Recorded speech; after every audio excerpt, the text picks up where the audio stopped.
প্রিয় দর্শক, আসসালামু আলাইকুম। দীর্ঘদিন পর আমাদের পুরান স্টাফ মোহাম্মদ নাইমের সাথে দেখা হয়ে গেল। নাইম, তুমি গাইড অফ করো। এই নাইম কিন্তু আমার খুব ছোট একজন জুনিয়র টেকনিশিয়ান ছিল, যদিও তার সাথে সম্পর্কটা আমার অনেক বছর ধরে। তার সাথে ঘটে যাওয়া একটা করুণ ইতিহাস আপনাদেরকে বলি আমি। আপনারা মাঝে মাঝে আয়সা বলেন, ভাইয়া চেনটা আপনারা ক্লিন করেন না কী জন্য, চেনটা ক্লিন করেন না কী জন্য। আসলে এর পিছনে একটা বড় ইতিহাস এবং অনেক রহস্য জড়িয়ে আছে। আমরা কিন্তু আসলে আমাদের স্টাফ ছোটো বড় কেউকে দিয়ে কিন্তু আমরা চেইনটা ক্লিন করি না। ক্লিন করার উদ্দেশ্য এই নাইম ভাই। নাইম ভাইয়ের কাহিনীটা হচ্ছে, আমি নাইম ভাই তোমার আঙুলে দেখি, কিছু মনে করো না। এই দেখেন, নাইম ভাইয়ের আল্লাহর রহমতে এখন আর কি তার আঙুল ঠিক আছে। এই দেখেন তার আঙুলে কিন্তু সে যখন আর কি একটা অ্যাবজেট বাইক যে চেইন ক্লিন করতেছে ব্রাশ বা আপনার অকটেন দিয়ে বা কেরোসিন দিয়ে, তখন কী হয়েছে, সে যখন ওয়াশ করতেছিল ব্রাশ টান দিয়ে, তোমার কাহিনী তুমি নিজেই বলো না, ব্রাশ টান দিয়ে নিয়ে গেলো, দেখলাম যে খালি আপনি ঢুকলো দুইটা একটা ব্র্যান্ড দেওয়া যায় আর কি আঙ্গুল পড়ে গেছে নগদ।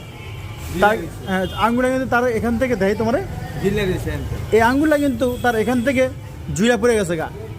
হ্যাঁ, আর কি আমি কি বলতাম, তার এখনই দেখেন তার কিন্তু আঙ্গুলের অবস্থা খুবই খারাপ, নাজেল অবস্থা।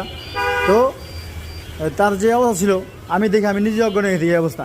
তো তাকে পঙ্গুতে নিয়ে গেছিলাম, শুধু আঙ্গুলটা কিন্তু ঝুলতেছে কাইটা আর কি, জাস্ট শুধু চামড়ার বডিটা আর কি, হাড্ডি আলহামদুলিল্লাহ কিছু হয় নাই, শুধু এটা এমন একটা ঝুলতেছিল। পরে আমরা ডাইরেক্ট নগদ পঙ্গুতে নিয়ে গেলাম, পঙ্গুতে শিলডিলি করে আনলাম। এই রিক্সে আমি চাই না আরেকটা প্রাণ এরকমভাবে কষ্ট পাক। যেমন আপনারা আইসা বলেন, ভাইয়া কেন আপনারা করবেন না। আসলে এই জিনিসটা একটা ইতিহাস। যেই কাস্টমারের আমরা এই যে চেনটা ক্লিন করছো, ওই কাস্টমার ওর ইতিহাস দেখা উনি আমার না বলে চলে গেছে আর কি। আসলে এটার জন্য আমি একটা খুব কষ্ট পাইছি যে আপনি কাজ করেন না অনেক সময়, তো আপনি একটা মানুষের আপনার কাজ করছে, আপনি কিছু বলতেন, বলে যেতেন যে ভাই আপনি ওকে মেডিকেল নিয়ে যান বা কিছু বলতেন। কিন্তু আসলে কাজ করেই বলেই যে তারা ছোট তা না, কিন্তু আসলে আমাদের কাজটার ভিতরে অনেক প্রেম লুকিয়ে আছে।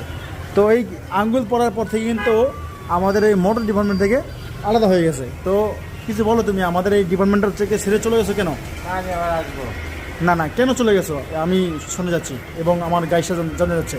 এমনি একটু ঝামেলা হয়েছিল আঙুলের কারণে, এই কারণে। এই জন্য তুমি তো এখন বর্তমানে কী কাজ করো? এখন বর্তমানে ড্রাইভিং করো। তো আসলে তুমি কিন্তু একজন ভালো টেকনিশিয়ান ছিলে। আমি জানি না তুমি কেন আর আমাদের কাছে ব্যাক করো নাই।